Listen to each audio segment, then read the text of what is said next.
Today, we're here to talk about FJs, specifically from the FJ company. It all started one day. We were actually at Bonneville Speed Week. We were there for the race, but the FJ company, for whatever reason, was in the news. It was on our minds. Many years down the line, I actually get a call from our friends at Omaze.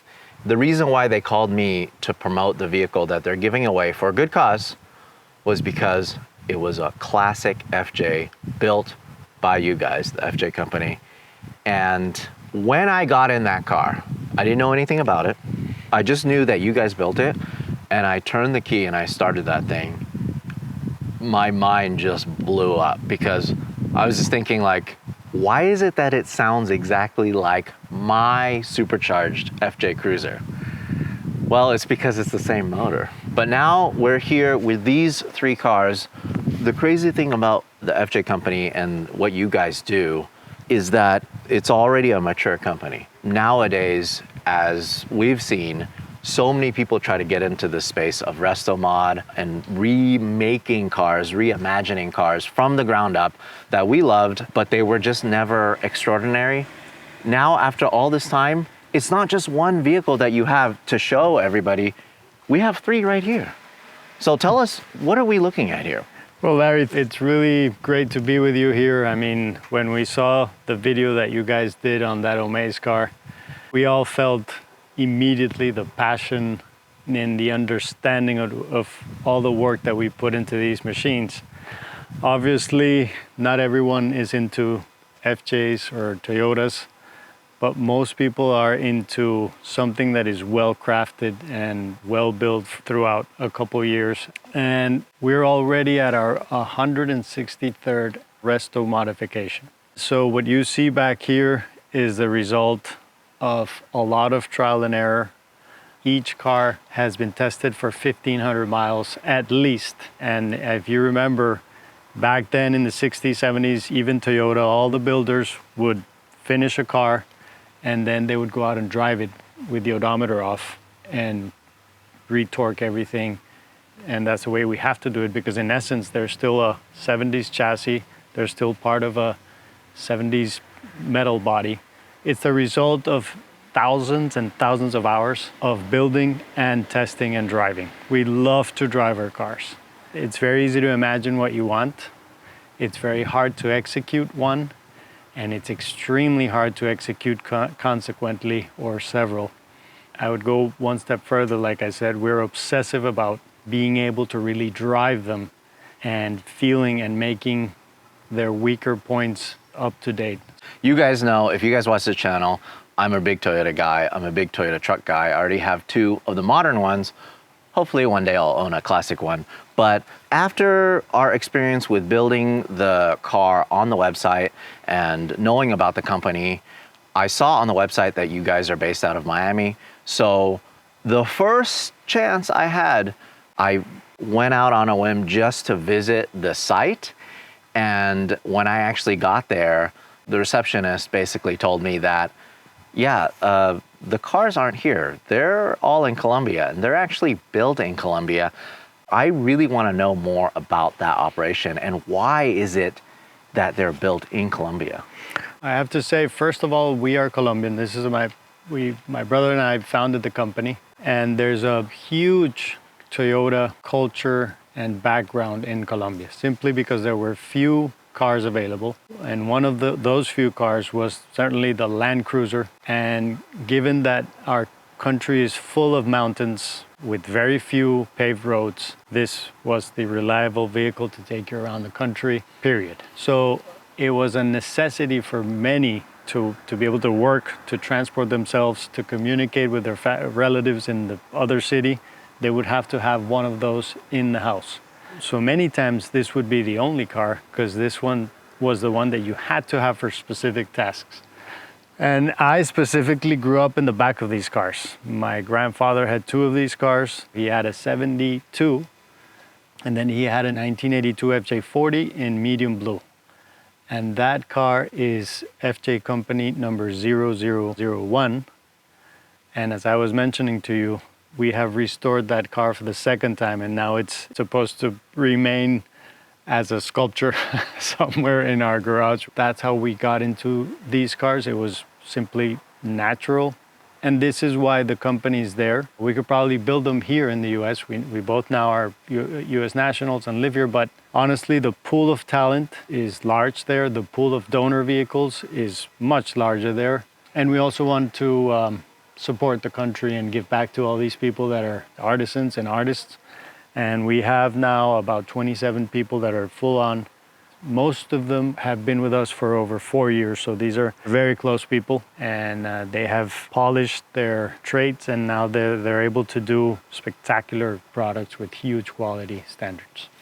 And how many years have you been operational now? So we're turning into 8 years old now. Most of the people that are in the company have been working for these types of vehicles for many more years. Our average age in the workforce is probably 45, so there's older people that have been doing these since they came into the country back in the 60s. We have some young guys that have been receiving from either relatives or parents or inside the company. They've been learning the specifics of Land Cruisers, specifics of bodywork in some cases, paint, etc. So there's a deep knowledge pool in the company. In Colombia, did they have them available for way longer versus the US? Not necessarily. Pretty much the same time frame, but we did have more models. The US has always been about the FJ40. All of these three are FJ43. We had the 43 since early 1960s, which would be the FJ28 or equivalent. We had a lot more models. We had the FJ70, for example, which is a successor to the FJ40. And that came when the FJ40 was last produced in 85. Then came in 86, came the FJ70, which is still being built to this date. That we've gotten all those years of the 70. I'm glad you mentioned the 70. I look at something like that, it's still boxy, but it's modern, or at least as modern as possible. And I feel like if that was available in the US, I'd be daily driving that right now. You know, my daily driver right now is a LC200, which is, of course, a modern Land Cruiser. I look at it from far away and I'm like, I just wish they would bring it into this country. But there's just so many things I want to dig into, but a couple of things I wanted to touch on. So did you actually drive this when you were growing up? So I learned how to drive in an FJ70. I don't want to make you envious, but that's the truth. That's pretty cool. But to make things a little easier, there's a lot of things here that are from the FJ70. Most of the important things in a car are not FJ40 now, they're FJ70. So the whole front end, rear end, engine, transmission, wiring harness, that all comes out of the parts book for an FJ70. So then the engine 2GR. The 1GR. Oh, it's a 1GR. It's a 1GR. It's FJ70. God. And it's still the engine that comes out in a 2022 rest of the world FJ70 series gas engine. Got it. So, and then how many liters is this one? This is 4 liters. Okay, got it. 4 liters. And then one of the options, of course, is the Magnuson supercharger that you can put on this.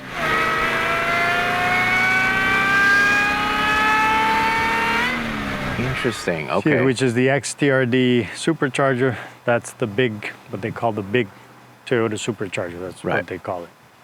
But again, the driving sensation in this car is very similar to an FJ70. There was a saying back in Colombia where whenever you were young, but you still didn't have the money to buy an FJ70, you would have to resort to buying a pretty beat up and used FJ40 because they still were valuable.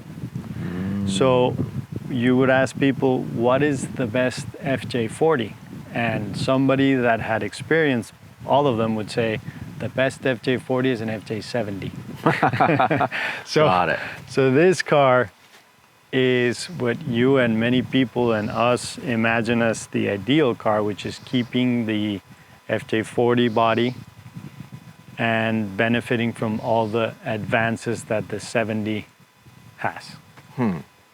So how does the process work? Like, does somebody contact you and say, we want this car, or let's say they have a donor car? How does it work? Initially, we started out building our own car and taking it to an auction. And in a matter of 3 years, we were already having enough referrals to be able to do cars by contract.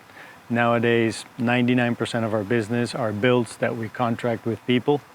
And there's two ways. Normally, you'll give a car to us for restoration. That is efficient only if that car is extremely valuable to you in a sentimental way. Why? Because we can again source donor cars at a much cheaper rate than most people. Almost 80% of the sheet metal in this body is new galvanneal, galvanized steel, which is much better, is completely modern. And we rebuilt the entire body with that galvanneal. We keep pieces like the firewall, we keep some pieces like the hood whenever they are in good shape, and we repair some, but normally the whole body, floors, the rear tub, that's all galvanneal made. And that all of that stuff is made in Colombia. In Colombia. And I mean, you guys went out of your way to make like the stamping, or do you guys hand do it? Or great question. There's great stampers in the country. Part of the question why there's 5 or 6 good suppliers of stamped body parts. What we do is we give them our own raw material. We stamp some of those ourselves, but some other body parts we source out. We provide them the material, and they come back to us, and we sort of have to make them again. There's no fender that will come out exactly as the other one. These are artisanal suppliers, very much a handmade process. So we have to readjust everything and make sure that everything fits. So if you look at the restoration pictures on our site, which every one of our cars is documented thoroughly, you'll find that before prepping, we pre-assemble the body on the chassis. So the car is pretty much pre-assembled, and that's where we make sure our gaps are fine. That's where we make sure that the body parts are uniform, or at least they go according to our jigs. And that's why we're able to keep, let's say, a quality control, and we're able to do a series of cars. the original car never looked this good. You know, the original car probably had just very cheap one-stage paint. It was something that was just meant to last and be good at off-roading. It's just a utility thing. You know, I never had a chance to see these in the showroom as new vehicles. But now what you've created is something that's better than new. Yeah, and that's, I don't think when we did the first restoration, we never said, okay, this is the first, but then in 6 years, we want to be something like this. Because back then when you start, you sort of fall into the purist bubble where, okay, this has to be exactly like the way it was in the showroom. And so the zinc plating has to be one way. Of course, you would never change components. It has to be the OEM Toyota steering components, etc. It's like a growth in the company and the people within the company and the customers. Because initially the customers also want, okay, it has to be like showroom, right? It's factory spec. But then customers began to change their taste, and they wanted to drive their classic cars more. So they said, well, this steering is really, it just feels like a lawnmower. It feels like a tractor. I can't control the car. There's a lot of play. So you start to do and invent stuff. For example, the steering here comes out of a brand new FJ70 steering box. There's no play in the steering. It feels absolutely solid. It's night and day better than the steering in the FJ40. The first time I ever drove a FJ40 was in California, and I almost crashed it because as soon as I got in it, I tried to make the first turn in a parking lot, and I turned like 2 times, I feel like, and it still was going straight because it was so loose, you know, and the steering box, it was maybe just not meant to last that long. Exactly. I mean, remember, these cars sometimes have 500,000 miles, 600,000 miles. The original car will first rust and pieces will fall off rather than the engine breaking or the transmission really dying or differentials, etc. So the big parts are very hard to destroy. Let's actually talk about these specific cars. This one actually has a very special owner. Yeah, so this is the car that Bruce Canepa himself our distributor and shop in California, this is the car that he spec'd out for himself. So I met him through vintage racing, and some of his friends had told him about our company. And so one day I drove one of these over there, and he literally stared at the car, went around the car with obsessive keen eye that he has, and touched everything. And he was there for maybe an hour and a half. And very quickly I told him, go drive it. He went to drive and came back and said, I'd like to sell them. I'd like to work on them. And it was immediate. And for us, it's been a huge success in terms of having probably the best partner out here. This is a guy that has done thousands of hot rods and extremely beautiful builds of all sorts. His shop has everything that you can imagine to service a car with this level of detail. He drives this one. This is his personal one. And also, for those of you guys who don't know, if you want to talk about level of perfection and just level overall in the automotive space, Bruce's place is the official dealer and also service center for these vehicles. But he's also the service center for Gordon Murray's new supercar, which is insane. Like the T50, the T... I said the fact that he has Gordon Murray's engine, that Cosworth engine, just sitting on a stand in the middle of the shop, that's got to make you feel good. It is absolutely flattering, and frankly, every time we go to their shop, we learn more stuff and we try to adapt anything that we can do better. Frankly, the level of service that these need is extremely low, having new Toyota's hardware. But details, anything that somebody has a scratch or something, their paint shop is probably the best in the US. I would dare to say that. It's a label of quality that really helps us. So can we take a look at this one? Sure. Pretty original from the exterior, but as soon as you open the hood, you'll notice it's a brand new, again, 1GR 4-liter FJ70 series V6. And everything that goes with that V6 is here, radiator, all the pumps. We don't have to mess with the electronics because it's the original Toyota wiring harness for an FJ70. Same transmission that goes into a 70. So that's why I had a chance to drive this vehicle already, or at least your personal vehicle, and I had a chance to drive the Omaze one. There's so many things about this car that makes it a modern car with just old style on the outside, right? One of the things I just noticed is it has hill start assist.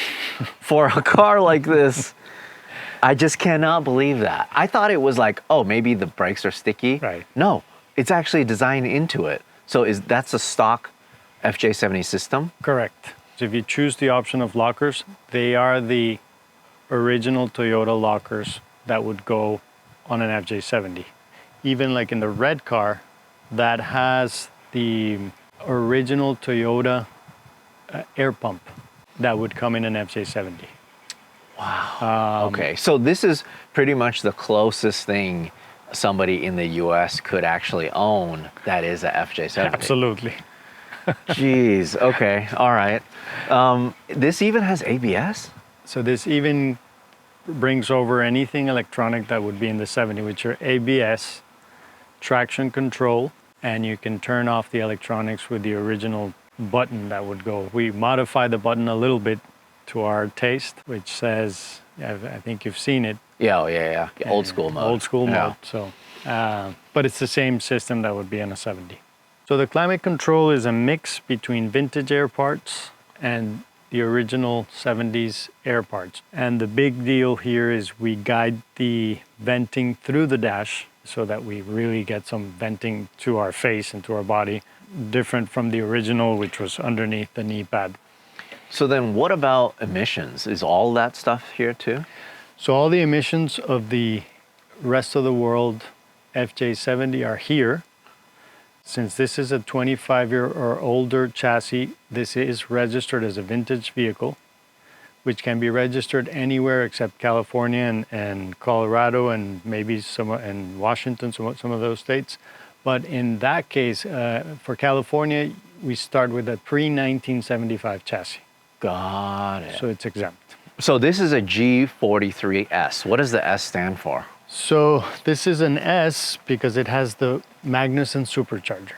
The only two engine options that we have so far are the normally aspirated and the supercharged. 4-liter 1GR. These, which are the G series, we call the G series because of the 1GR engine. That's why it's called a G43 or G43S or G40. Got it. Short wheelbase. But if you want a classic car, we can also build you a classic Land Cruiser. I feel like there's always going to be a demand for the original car, as original as possible. So we do one of those restorations per year, while we do 7, 8 of these cars per year. Got it. Of course, you know, while I can appreciate the classic one, whether it be carbureted or fuel injected, this definitely speaks to me more. Just because it's usable, you don't have to worry about breaking down. You can drive, you know, as long as you can get fuel, you can fill this up, you can go, and you can go pretty much anywhere too. Let's take a look at this one. This one seems like it's a little more optioned for off-road. You guys have like the King shock suspension on this.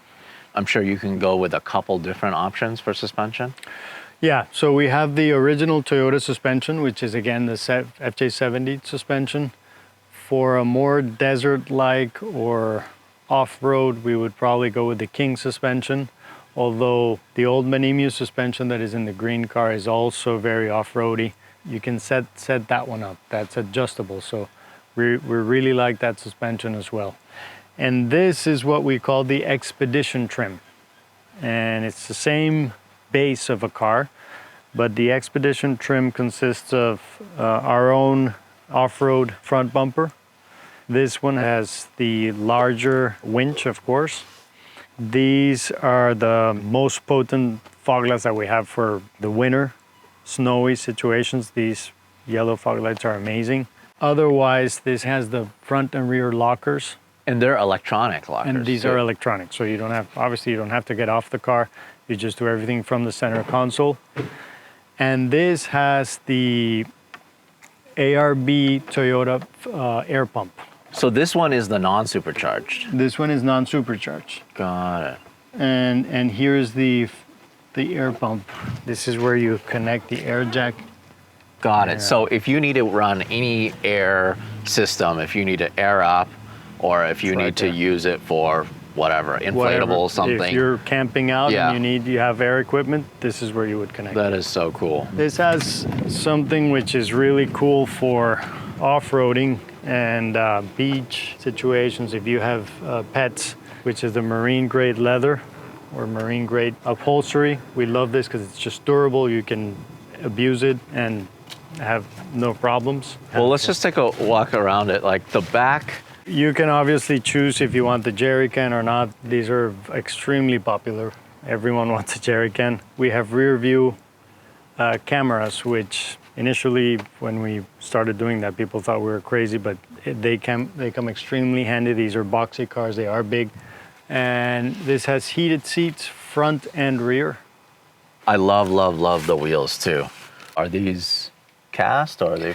So these are cast, and we wanted to keep the traditional style, but obviously have the benefits of a newer, more modern wheel, lighter. And so we found Braid.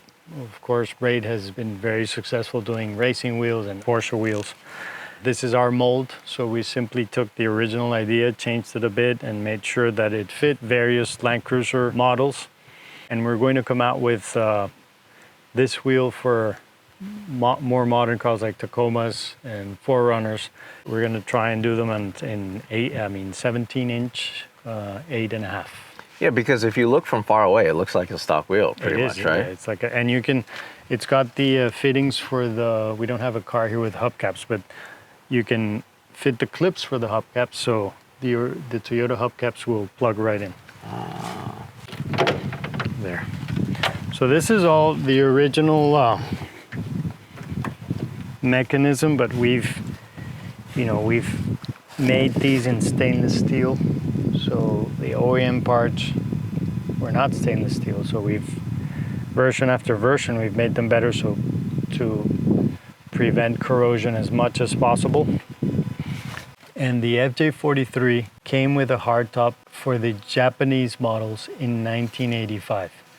We were lucky enough to get a Japanese version car that needed restoration. They sent it to us from Japan. We restored the car and we asked for permission to mold the hardtop FJ43. So we were able to get the molds of the doors, the panels, the fiberglass roof, everything. And this is how we made a reproduction, I want to say 4 years ago. And now it's the most popular setup, 43 with a hardtop. Got it, because they normally came with a canvas top? They normally came with a canvas, and the hardtop was the short wheelbase, the FJ40. Got it. Okay. All right. So how much longer is the 43 than the It's 40? about 7 inches. Got it. Okay. But you can feel the difference in length makes a huge difference in space here. Yeah, yeah. I mean, that's one of the things that really surprised me about these. When I look at the back, you can fit 4 adults in the back. Yes, absolutely. It's a 6-passenger car at this point. And then there's obviously standard equipment that we have built into the base of the car. We built a subwoofer box, very well hidden in the sort of like behind the wheel well or adjacent to the wheel well. So that's all done from the first steps of the fabrication of the car. That's not something that we add later, but once the car goes into the bodywork fabrication, it's all jigged so that every car has the option to have that sound system. What about the windows? How do you guys get new glass? So we had to develop this with suppliers. This new glass is a reproduction. It's not Toyota, but you guys have to make new glass for it to pretty much match the rest of the car. Absolutely. We have to cut it to the right dimensions. It's interesting because after driving yours and after driving the blue one, I noticed that it has better visibility than my FJ Cruiser by a lot.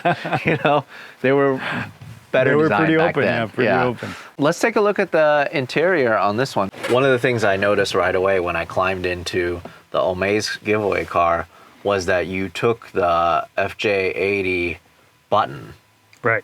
You're adapting all of these Toyota things into it, and then also, are you guys making these custom buttons too? We make these custom, and we try to model them similar to the original knobs. Not only in the shape, but also in the logo that goes in the center.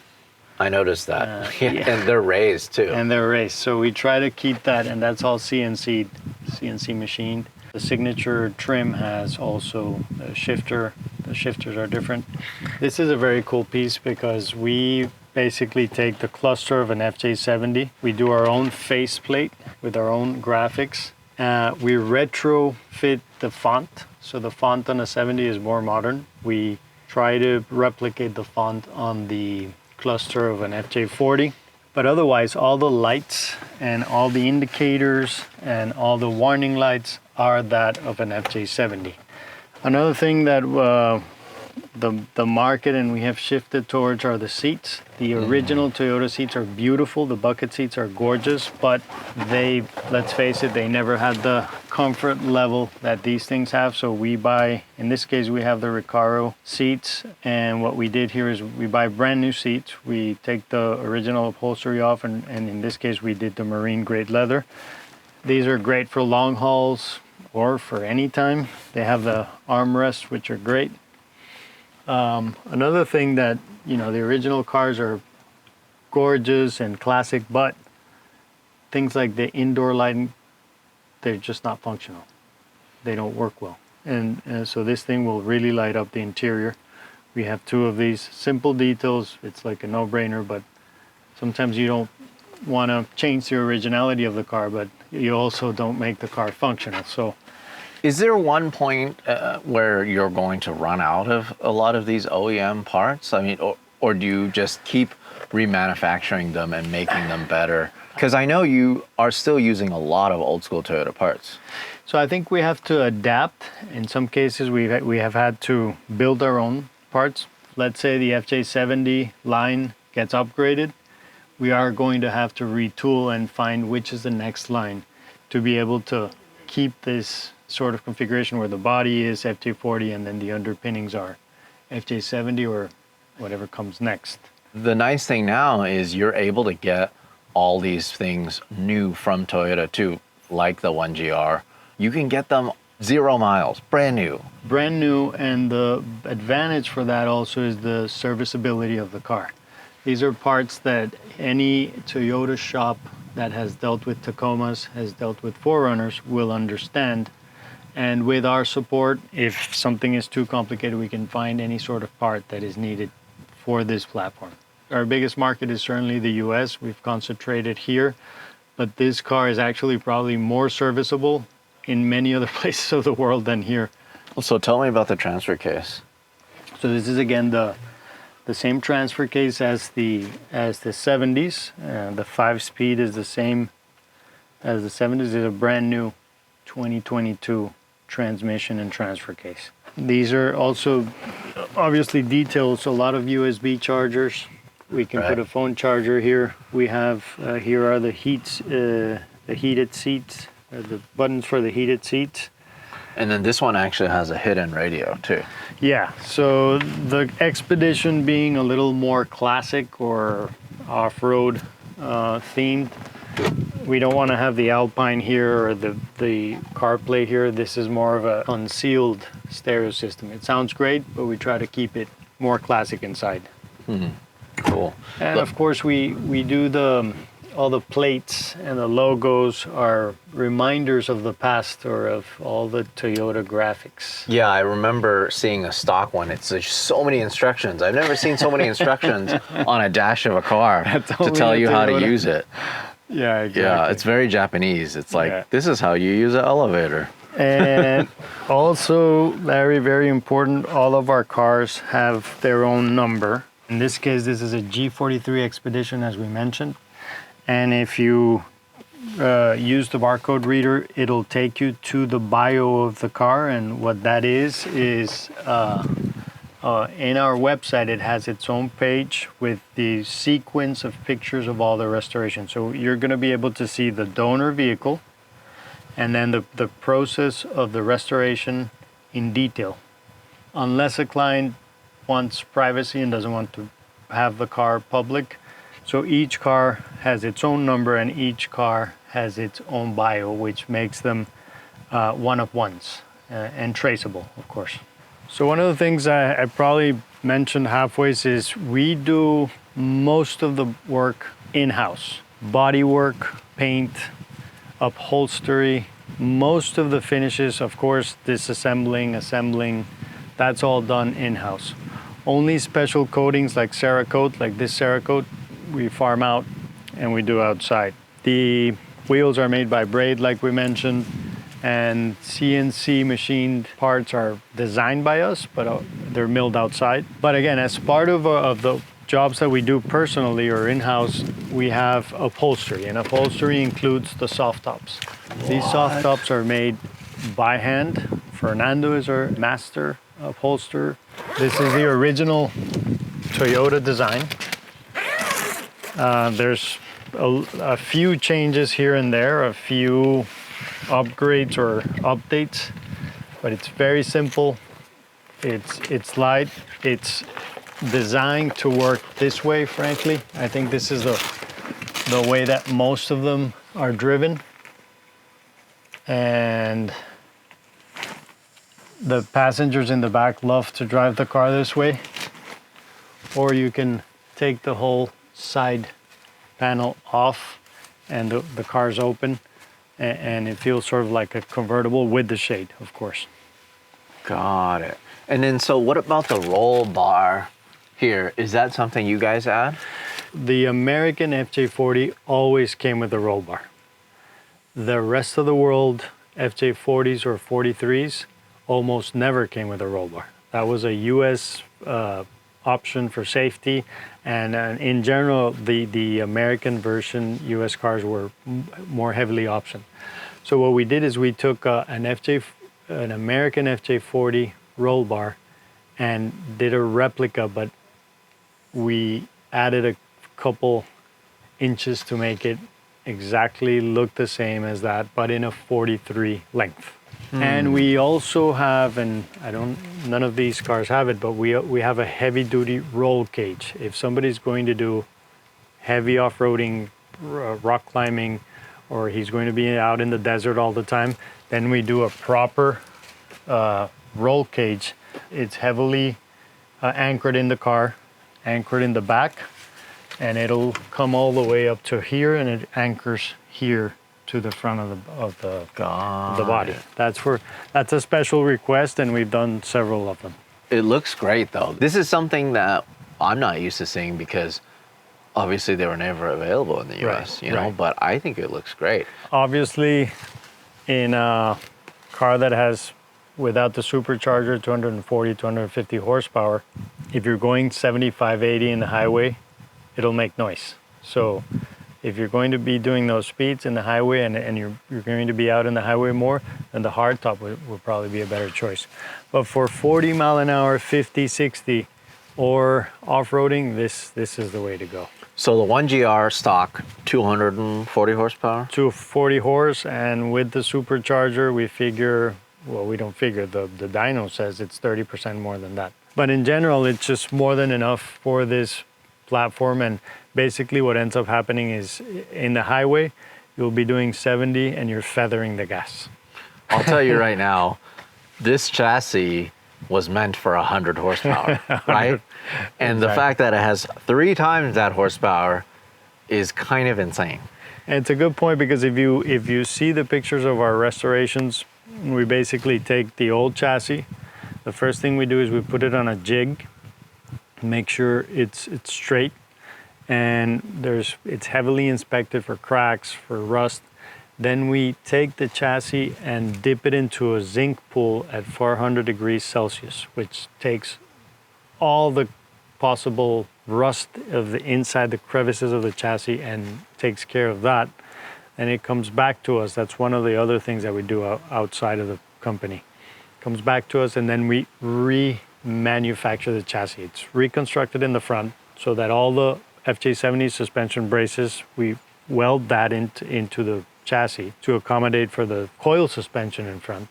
And it's reinforced throughout the chassis, spot welded all throughout the chassis. And then there's 3 more longitudinal braces that are added for structural rigidity to take 3 times the power. You have to do it. So then how much of the original car is left after you've done all of this stuff? I think it's not more than 20%. Between the pieces that are modified and the pieces that are added new, it's probably 80% of the car. This is the main reason why this handles like a modern car. Yeah. So I would say the first and biggest change that we did in these cars was to add the FJ100 or FJ70 steering box. And this basically has much less moving parts than the original FJ40 steering system. So we adapted an FJ100 first, and now this is 100% FJ70 parts. This is way sturdier, less moving parts, less possibility of steering play, and there is no steering play. That was a first step. And then the second step is, of course, the 40 has leaf spring suspension in the front, and this coil suspension of the 70 is much better. It has trailing arms. The car is able to track better in the front, which in turn makes it brake much better and handle much better. So the whole front suspension takes care of most of the dynamics of the car, and it's really night and day difference from the original design. We had to 3D design all these braces to incorporate the entire these are new parts that come from a 70, and we simply bolt them onto our specifically designed braces welded into the original chassis. There's just so much more to unpack, and we can probably spend hours on it. But you know, we got to end this video somehow. And I think a great way to end this video is to talk about prices. And one of the things I was thinking about when we were just kind of looking through these cars, it makes me wonder how much a bone stock 0 mile FJ43 or 40 would cost now. It would be worth a lot of money, and there are people wanting and able to pay for that kind of money around the globe, and of so many different backgrounds that it would be the type of bidding war that would create some sort of huge world record for this type of car. Well, these cars are pretty much the closest thing to that, right? Well, In terms of like a brand new yes, FJ that you can drive and you can own. absolutely. Yeah. Yes. You know, our pricing comes out from the sheer amount of hours that goes into each car. Our starting price is around $210,000 for the base model short wheelbase. And if you go to our site, fj.co, you'll find our builder, and like you said at the beginning, you can add on or choose the specifics that you want in the car. Obviously, there's special orders. There's always something that somebody wants. Can you do this for me? Can you add that? We can do a bunch of those options or upgrades most of the times, and those are extra. But normally our average ticket is $250,000 after options, and that'll give you a brand new Toyota power plant, brand new everything, wrapped in our body. How much did the one sell on Bring and Trailer for, the one that I shot? So the Omaze car is the world record for an FJ40 based product, and that sold for $270,000. And these also have warranties. And these have a full warranty for 6 months. So then let's talk about prices for this. This one's your personal one, and that one is Bruce's, and that one is actually for sale right now. Correct. So these two are supercharged, which the supercharger nowadays is a $15,000 option. So these two cars, this is around $250,000. Bruce's car, because it has the signature trim, which has a better sound system, the, let's say, sportier seats, and the Evo Corsa wheels, for example. This is about $265,000, $270,000. And this car is for sale now at $255,000. This is the Expedition. For a farm, for the mountains, for skiing, this is an amazing car, and it's ready now, and you don't have to wait 12 or 16 months to have it. You know, it sounds like a lot for a vehicle, but when it comes down to it, if you really want something like this, if you had $250,000, good luck building this. You know, really. Absolutely. That's all I have to It's say. very hard you know, to build. I know how much things cost. I know how much things, how long things take when you're building something. But that's incredible. It's super cool. Thank you so much. I think we should take one of these out. We're gonna go drive it, and then I'll kind of give some impressions on camera about it. But we got a lot more shooting to do. I hope you guys enjoyed this video. I hope you guys enjoyed all the amazing B-roll and all the stills we've been able to get. Thank you so much. It's been incredible. But yeah, we still have to drive them. We're taking out Bruce Canepa's personal FJ. This is the rear view camera Oh, mirror. oh, how does that work? So if I go into go into reverse, Oh, what? Oh my God. That's really cool because it's hidden. yeah. You can't tell that it's part of it. You mentioned that the visibility in this car was better than the FJ Cruiser, and it is, Yeah. except it's probably as bad in the back. This is the most amount of fun while keeping under the speed limit. Like just driving this slow around It's fun. is just so cool, you know? Exactly. It's like you're just driving this thing that makes you feel special. Yeah. It feels special right off the bat, and you don't even need to go that fast, even though it has quite a bit of You could, grunt. but you don't need to have fun. So this car, you're going to feel, compared to the soft top, you will feel a smoother ride. It's more compliant in the back simply because of the weight of the hardtop. The hardtop is pretty hefty because it's metal. Yeah. That ends up making the car smoother on the road. But add to that, this has the OME, Old Man Emu suspension, adjustable suspension, and that is definitely a more compliant suspension for this type of driving. There's a lot of torque. You can pretty much drive the car in a higher gear and there's still torque there to feather the gas and it'll get you out of anywhere. Yeah, and like we were able to drive at a higher rate of speed yesterday when I was driving your car, and I was in fifth gear most of the time. Exactly. Yeah. So then, one question that I haven't asked you yet: what does Toyota think about this car, or what does Toyota think about you? I have no idea. We've never spoken to anyone in Toyota, or they haven't really approached us as a company, or we haven't met at an event or anything like that. It's incredible, but I think Toyota is so large, so big, that hasn't happened. Well, thank you so much. It's been a pleasure driving these. Anytime now, you just have to buy one for yourself and build it at your own spec. I mean, I've already built it online, you know. I guess the next thing is just like go to the checkout or whatever. Exactly. We'll take care of the rest. Awesome. Very cool. Thank you. Thank you, Larry.